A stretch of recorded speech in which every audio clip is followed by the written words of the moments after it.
कौम ने सब तो वड्डी कुर्बानी दी, साडे बॉर्डर च खून डुलिया, उन्हां वास्ते साडे धार्मिक कनेक्शन तो सानू दे दीजिए। जरूर मैं मांग रखती हूँ। Thank you sir. Thank you very much Shri Pappu Yadav. अध्यक्ष महोदय, सभापति महोदय, धन्यवाद। मैं सबसे पहले प्लेटफॉर्म की लंबाई आपको बढ़ानी चाहिए, ताकि डिब्बा बढ़ेगा, सीटें बढ़ेगी और जो आम लोगों का जो वेटिंग है वो कम होगा। ये बहुत महत्वपूर्ण है। मैं आपका सम्मान करता हूँ। मेरे सुझाव ही हैं कॉमन लोगों के लिए। लगभग 100% वेटिंग था तब लोगों को थोड़ी दिक्कत कम थी। आपने जब 50% वेटिंग कर दी तो अब लोग 35% ही लोग जा पाते हैं और उसके बाद लोग नहीं जा पाते। स्थिति उससे बदतर हुई है। भीड़ बढ़ रही है, वेटिंग और कंफर्मेशन नहीं के बराबर हो रहा है। आपको पता है कि दलालों की स्थिति क्या है। पहले 4 घंटा पहले आप चार्ट निकालते थे, अब 8 घंटा पहले निकालने लगे हैं। तो ये जो चार्ट निकलने लगा है, इसकी स्थिति को हमें समझना पड़ेगा कि ये चार्ट किस परिस्थिति में इस तरह के हालात पैदा हुए हैं। दूसरी बात, रेलवे का जमीन जो है वहाँ पर गाड़ी की चार्जिंग के लिए जब लोग आते हैं, कॉमन लोग आते हैं, आप उसको यूज कर सकते हैं, लेकिन हम लोग वो वैसे के वैसे फेंके हुए हैं, उसकी चार्जिंग की यूज नहीं करते हैं। मैं चाहता हूँ जहाँ भी रेलवे स्टेशन के बाहर रेलवे की ज़मीन है उसकी चार्जिंग की व्यवस्था हो। दूसरी चीज़, प्लेटफॉर्म पर बीकानेर और हल्दीराम को आप क्यों नहीं लाते? आप एक ही कंपनी को मोनोपोली क्यों हो रही? क्या कारण है कि आप आउटसोर्सिंग नहीं लाते हैं बीकानेर, जबकि हम बाहर में बीकानेर में खाते हैं, हल्दीराम में खाते हैं, वहाँ जिसकी क्वालिटी और क्वांटिटी नहीं है आप उसको खान पान की सब कुछ देते हैं। क्वालिटी और क्वांटिटी इसकी बेहतर होती है। रेलवे में टेंडर को ओपन करिए। रेलवे का टेंडर जो है खान पान का, वेंडर का, ये ओपन नहीं है। रजिस्ट्रेशन भी नहीं हो पा रहा, न्यू रजिस्ट्रेशन नहीं होता है। मेरा सुझाव सिर्फ, आप अच्छे मिनिस्टर सब लोग कह रहे हैं, मेरा तो व्यक्तिगत रिलेशन है, पीछे भी हमारे रिश्तेदार बैठे हुए हैं, तो हम दोनों आदमी को सुझाव दे रहे हैं, तीनों आदमी को, रिश्तेदार को भी, कि इससे आपकी रेवेन्यू भी बढ़ेगी। इसका जरूर ख्याल रखा जाएगा। मेमो ट्रेन को बढ़ाया जाए, जैसे पूर्णिया कोट से सहरसा, कटिहार से जोगबनी, पूर्णिया जंक्शन होते हुए मेमो ट्रेन को बढ़ाएंगे तो आम लोग, मजदूरों को केरल में कहीं भी तो ज्यादा सुविधा मिलेगी।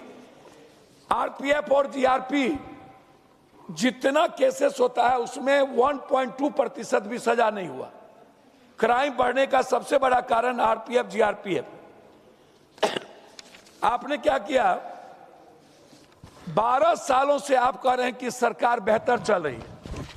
15 से 35 के स्पीड में मालगाड़ी नहीं चलती आपके यहाँ, मालगाड़ी। तो जो कॉस्टिंग है आपकी, आप दूसरे कंट्री में 85 से 100 चलता है। ये जो कॉस्टिंग लोगों को जो आप बेनिफिशियरीज देना चाहते हैं वो कैसे देंगे? आप 15 से 35 मालगाड़ी आज तक नहीं बढ़ा पाए और दूसरी कंट्री में 85 से 100 बढ़ता है। तो जो व्यापारी को बेनिफिशियरीज मिलना चाहिए वो नहीं मिलता है।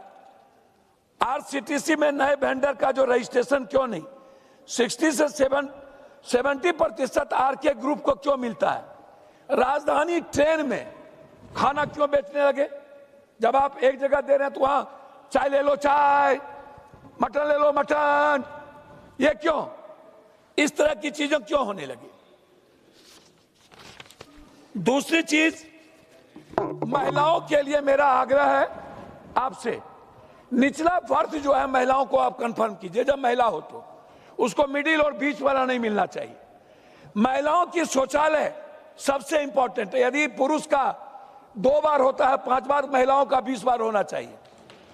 तीसरी चीज जो सबसे इंपॉर्टेंट है, वो ट्रेन में जो महिलाओं के का जो सबसे ज्यादा कभी कोई प्रसव, कभी कुछ चीजें हो जाती है, उसके लिए ट्रेन के तरफ से सामग्री की व्यवस्था आवश्यक है।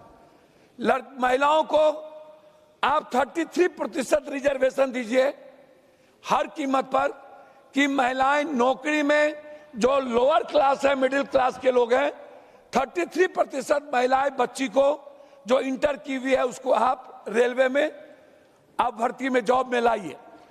महिलाओं के लिए जो सबसे बड़ी चीज है, आप क्या करते हैं, महिलाओं का जो रिजर्वेशन है वो पुरुष के साथ जो वेटिंग है नहीं रहना चाहिए, वो महिलाओं का महिलाओं के साथ आप करिए। सर मैं जो आइडिया सुझाव अच्छा नहीं हो तो आप बता दीजिए। तो मेरा अब रिक्वेस्ट है, मैं आपसे रिक्वेस्ट करूंगा कि जो कॉमन लोगों की स्थिति है उसी पर रिजर्वेशन बहुत इंपॉर्टेंट है। जो दलाली 1 मिनट के अंदर आपका ऑनलाइन खुलता है और कब बंद हो जाता है, कब खुलता है, दुनिया को पता नहीं चलता। दलाल टिकट को खत्म कर देते हैं, कब हमको मिलेगा कब नहीं पता नहीं चलता है। ये ऑनलाइन बुकिंग के बारे में कुछ करिए, ये मेरा आपसे रिक्वेस्ट है। Thank you. तो सर लास्ट कर रहा हूं सर, जो बच्चे और जो सबसे संक्रमण बीमारी सर है, जैसे heart cancer, brain tumour, liver, और जो पुअर क्लास है, बहुत मिडिल क्लास, सर किसी भी कीमत पर उसका रिजर्वेशन और उसको जो पुअर क्लास है उसको ले जाने की उस कम से कम उसको उस पर आर्थिक बोझ पड़े, इसके लिए सरकार को करनी चाहिए। दूसरी चीज सर, जो एग्जामिनेशन है बच्चों की, छात्र का जो एग्जामिनेशन है, चाहे यूपीएससी, बीपीएससी, एसएससी, नियोजित कोई भी सर, एक शहर से दूसरे शहर या टीटी, एग्जामिनेशन में कम से कम सर जिसके पास आइडेंटिटी कार्ड हो उसको या तो हम फ्री करें या नहीं तो कम कॉस्ट पर हम उसको ले जाएं। धन्यवाद। अंतिम है सर, मैं अपने क्षेत्र के बारे में आपसे क्षेत्र के बारे में बोलने सर, समय नहीं है। क्षेत्र के बारे में नो आप सर एक मिनट में सर, मेरे यहाँ मैंने कई बार सर करते भी हैं, आपने किया भी है। मैंने कई बार रिक्वेस्ट पूर्णिया कोर्ट को अमृत भारत के लिए, मैंने कई बार आपसे कुर्सेला, बिहारीगंज, भीमनगर के बारे में कहा कि काम गति में नहीं है।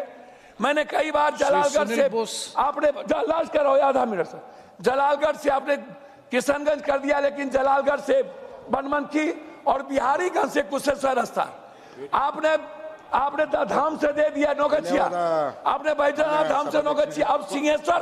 पप्पू यादव जी कंक्लूड आप वाशिंग पीठ दें, मेरा आपसे आग्रह है।